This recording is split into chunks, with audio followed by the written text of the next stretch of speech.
waxa muuqata inay sii xoogaysanayso faragelinta dawladaha shisheeye ay ku hayaan dalkeena Soomaaliya. waxa cadaawada Soomaaliya isku biirsanaya dalal isugu jira kuwa muslim ah iyo kuwa aan muslim ahayn.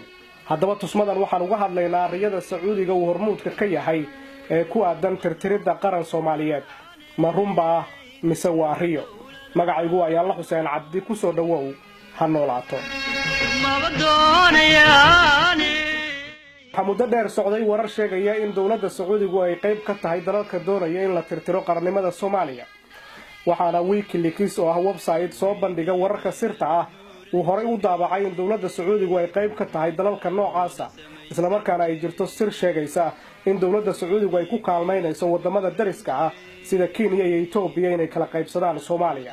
Soomaaliya waxa lagu tilmaamaa inuu yahay wadan u nuglaaday in ay fagaaro ay ku dagaalamaan uu noqdo wadamo dana badan oo siyaasadeed kale dalka Soomaaliya. xog sir ah oo laga helay safaaradda Sacuudigu ku leeyahay wadanka Djibouti ayaa muujinaysa qorshe ku aadan sida la doonayo mustaqbalka Soomaaliya inuu ku dambeeyo, taasi oo ah in si tartiib Soomaaliya loogu kala qaybiyo wadamada dariska ah gaar ahaan Ethiopia iyo Kenya. dalalka Kenya iyo Ethiopia ayaa ugu dambeyn laba u qaadan doona 4 deegaan oo loo qaybinayo Soomaaliya.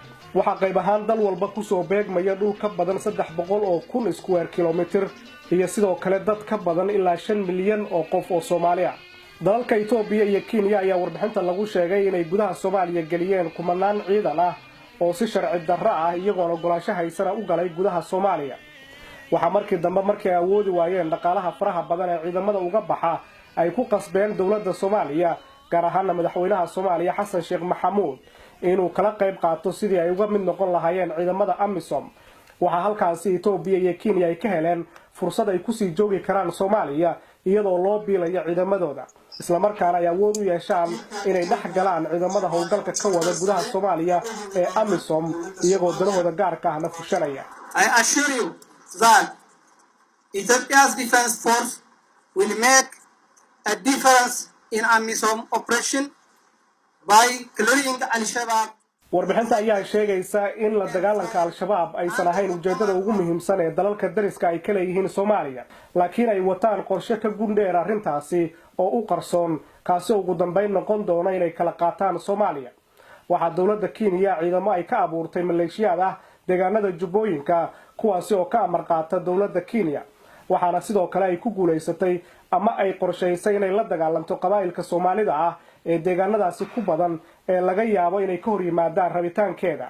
waxa kale oo warbixinta lagu xusay in dawladda Talyaanigu ay taageerayso qorshe ay Soomaaliya ku kala qaybsanayaan wadamada Kenya iyo Ethiopia. waxa warbixinta uu daabacay WikiLeaks sii xoojinaya markii la arkay fagaaro ay ku wada hadlayeen saraakiil ka socotay sirdoonada Israa'iil iyo Sacuudiga oo caadiyan iska kaashada ammaanka labada wadan. uu halkaasi khudbad ka jeediyay sarkaal sare oo ka tirsanaan jiray ciidamada sirdoonka wadanka Sacuudiga isla markaana madax ka soo noqday, kaasi oo magaciisa la yiraahdo Anwar Ishqi. waxa uu ka hadlay qodobo dhowr ah oo lagu dhameyn karo mustaqbalka colaadda u dhaxaysa wadamada Carabta iyo sidoo kale Yahuudda. أما حقل أوغادين الواعد في إثيوبيا فسوف يوحد القرن الأفريقي برئاسة إثيوبيا، وسوف يتم بناء جسر بين القرن الأفريقي والجزيرة العربية، هو جسر النور الذي يربط بين مدينة النور في جيبوتي ومدينة النور في اليمن. أنور عشقي waxa uu sheegay in si Carabta iyo Yahuuddu ay si nabadgelyo ugu wada noolaadaan ay muhiim tahay in khayraadka Soomaalida uu noqdo mid ay ka wada faa'iideystaan, isagoo xusay in si la mid ah gobolka Ogaadeen ay Ethiopia haysato in dhammaan dhulalka kale ee Geeska Afrika uu ula jeedo Soomaaliya iyo Djibouti in la hoosgeeyo dawladda Ethiopia, kadibna buundo laga dhiso inta u dhaxaysa Djibouti iyo Yemen si ay uga wada faa'iideystaan dhaqaalaha halkaasi ka soo wada baxa Carabta iyo Yahuudda. hadalka General Anwar al-Ishqi waxa uu si cad u muujinayaa qorshaha ugu dambeeya ay boqortooyada Sacuudigu ka leedahay dagaalka u dhaxeeya Islaamka iyo Yahuudda oo ah mid ugu dambeyn ku eg qadiyad Carbeed.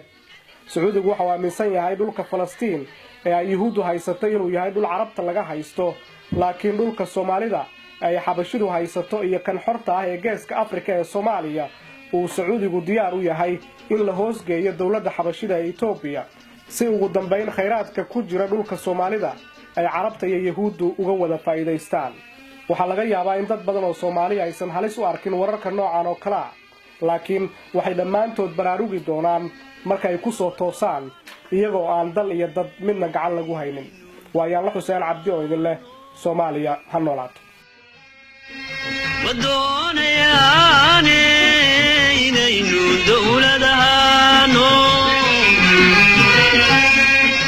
ayaan doonaynin kuwii Soomaali dulaysan jiray kuwii qabiilka ku doodi jiray kuwii Soomaali dulaysan jiray